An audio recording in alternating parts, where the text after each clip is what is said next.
My family turned against me for choosing my marriage over my toxic brother. Caught in their drama, I set firm boundaries, reclaimed my peace, and fought back to protect my home, finding strength in standing up for what matters most.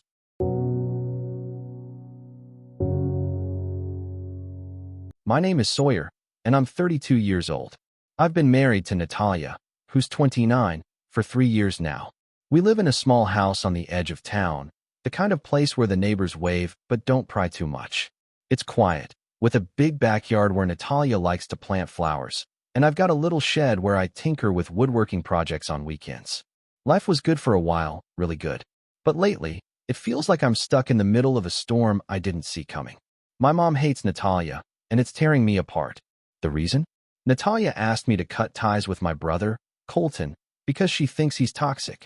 And honestly, I'm starting to think she's right, but it's not that simple. Let me back up a bit. Growing up, it was just me, Colton, and Mom. Dad left when I was 10, and Mom raised us on her own, working long hours at a diner to keep food on the table. Colton's 2 years older than me, 34 now, and he's always been the kind of guy who walks into a room and owns it. Charming, loud, always with a story to tell. But there's another side to him, one I didn't fully see until I got older. He's manipulative, always borrowing money he never pays back, stirring up drama, and dragging everyone else into his messes. Mom doesn't see it, though. To her, Colton's the golden boy who can do no wrong. Natalia saw through him from the start. When we started dating 5 years ago, she noticed how Colton would show up at our apartment unannounced, asking for cash or a place to crash because he'd gotten into some kind of trouble again. One time, he borrowed my car without asking and returned it with a dented fender and no explanation. Natalia was furious, not just about the car, but about how I let him walk all over me. "Sawyer," she'd say, "you're too nice to him. He's using you." I'd shrug it off, tell her it's just how brothers are. But deep down, I knew she had a point. Things got worse after we got married. Colton's life started spiraling. He lost his job at a construction company after getting into a fight with his boss, and instead of looking for work, he leaned harder on me and Mom. He'd call me at all hours, asking for money to cover rent or some vague emergency. If I said no, he'd guilt-trip me, saying stuff like, "After everything we've been through, you're going to turn your back on me?" Mom would back him up, calling me up to say, "Colton's going through a rough patch, Sawyer. You need to help your brother." It put me in a tough spot. I wanted to be there for my family, but I also had Natalia to think about. She was starting to feel like our marriage was a revolving door for Colton's problems. The breaking point came about 6 months ago. Colton showed up at our house, drunk, at 2 in the morning. He was banging on the door, yelling for me to let him in. Natalia was scared. She'd never seen him like that before. I let him in to calm him down. But he started ranting about how everyone was against him, how he needed money to get back on his feet. When I told him I couldn't help this time, he got in my face, shoving me against the wall. Natalia stepped in, telling him to leave, and he turned on her, calling her names I won't repeat. I pushed him out the door and told him not to come back until he got himself together. That night, Natalia sat me down. Her hands were shaking, but her voice was steady. "Sawyer, I love you, but I can't keep living like this. Colton's not just your brother. He's a wrecking ball. He's hurting you, and he's hurting us. You need to set boundaries, or I don't know how much longer I can do this." It hit me hard. I'd always thought I could handle Colton, keep him at arm's length without cutting him off completely. But seeing how scared she was, how fed up, I realized I had to make a choice. So I told her I'd stop letting Colton into our lives. No more late-night calls, no more loans, no more excuses. I thought that would be the end of it, but it was just the start of a bigger mess. When I told Mom I was done with Colton, she lost it. She called me ungrateful, said I was abandoning my family. "After everything I did for you boys, this is how you repay me? By turning your back on your own brother?" she said. I tried to explain, told her about the drinking, the fights, the way he treated Natalia, but she wouldn't hear it. To her, Natalia was the problem. "That wife of yours is tearing this family apart," she said. "She's got you wrapped around her finger, making you choose her over us." It stung, hearing my mom talk about Natalia like that. Natalia's not perfect, but she's the best thing in my life. She's smart, runs her own small bakery downtown, and she's got this way of making everyone around her feel cared for. She's tough, too, doesn't take nonsense from anyone, which is probably why she and Colton never got along. But Mom's always been protective of Colton, and now she's turned that protectiveness into a grudge against Natalia. She stopped coming to our house, stopped inviting us to Sunday dinners. If I call her, she barely talks to me, just asks if I've come to my senses about Colton. Looking back, I realize I spent years making excuses for Colton because I felt like I owed him. When we were kids, he was the one who stood up for me, whether it was scaring off a bully in middle school or sneaking me snacks when Mom was too broke to buy extras. Those memories stuck with me, and for a long time, they made it hard to see him for who he'd become. But sitting in my shed now, surrounded by half-finished projects and the smell of sawdust, I can't ignore the truth anymore. Every time I let Colton back in, it's like I'm betraying Natalia, chipping away at the life we've built together. It's a heavy feeling, knowing the brother I looked up to is the same guy tearing my family apart. I've also been noticing how this whole mess is changing me.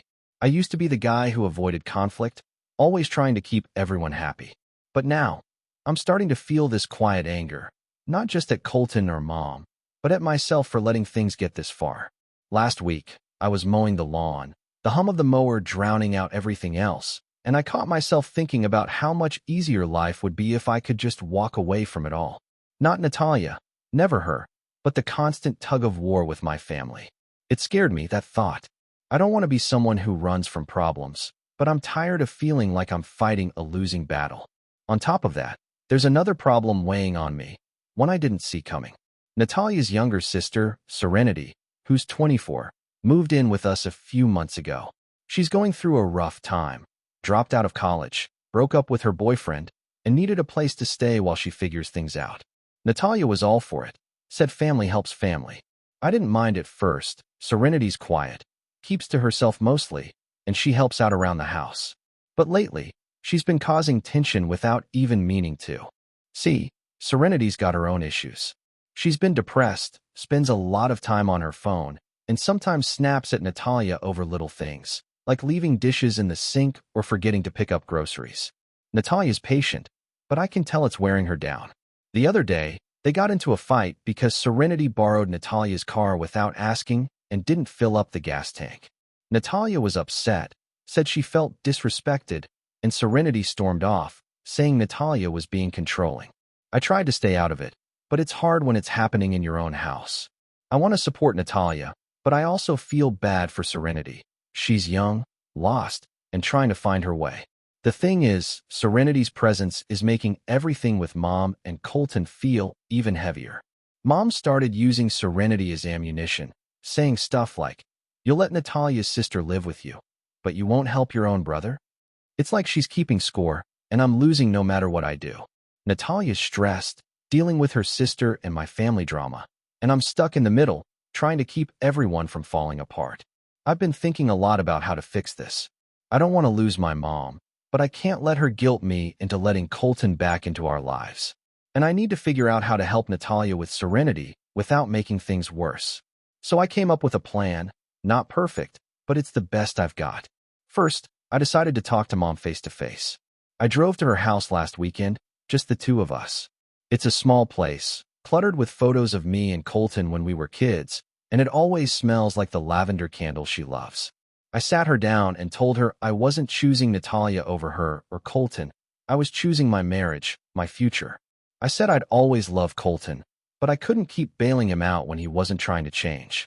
I asked her to meet me halfway, to at least try to see things from my side. She cried, said she felt like she was losing both her sons. It broke my heart, but I held my ground. I told her Natalia wasn't the enemy, that she'd been good to me, good to our family, even if Mom couldn't see it.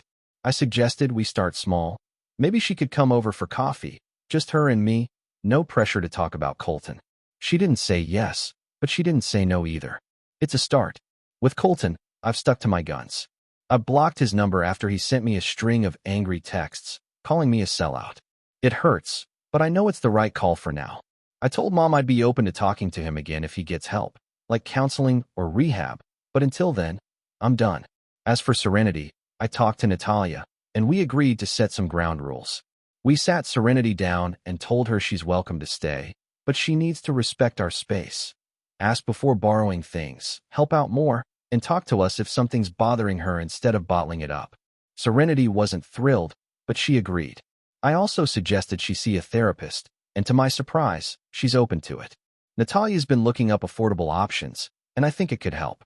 Things aren't perfect, but they're better than they were. Mom's still distant, but she texted me yesterday, asking how I'm doing, which is more than she's done in weeks. Serenity's been trying harder around the house, and Natalia seems less stressed. I feel like I'm finally standing up for what matters, my marriage, my peace of mind, without completely burning bridges. Still, I can't shake the feeling that I'm missing something, that there's a better way to handle all this. I keep wondering if I've been too hard on Mom, or if I should have given Colton one more chance. That's why I'm sharing this with you, anyone who's listening. What do you think? Was I right to draw those lines, or should I have done things differently? If you've been through something like this, what worked for you? I'd love to hear your advice, because honestly, I'm still figuring it out. Thank you for tuning in. I hope you enjoyed the story. Don't forget to subscribe and hit the notification bell so you never miss our daily updates.